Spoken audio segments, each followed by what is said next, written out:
قبل فرحي بأسبوع كل حاجة كانت ماشية زي الفل. كتبنا الكتاب من شهر وجهزنا القاعة والفستان، وأهلي وأهله عملوا كل اللي نفسي فيه. لكن فجأة جدتي تعبت واتنقلت المستشفى.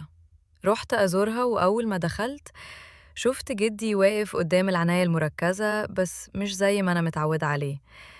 كان باين عليه الحزن ودموعه نازلة على خده. قربت منه وقلت له: انت بتعيط يا جدو؟ بصلي ومسح دموعه وقال: دموعي نازلة من اللي حاسس بيه جوه قلبي.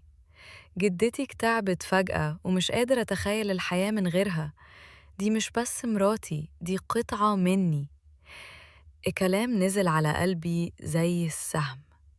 جدي الراجل القوي بيقول كده، كأنه شاب صغير بيحب لأول مرة. فقلت له بابتسامة: يعني يا جدو ما حبيتش واحدة غير جدتي؟ ضحك وقال: كتير حاولوا، كنت وسيم وغني وأهلي معروفين، بس ولا واحدة كانت زي جدتك.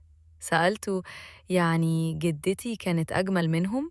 قال: ممكن لأ، بس كانت أحن قلب في الدنيا. شفتها أول مرة وهي ماسكة إيد أخوها وبتضحك له رغم التعب، ومن اللحظة دي قلبي اختارها.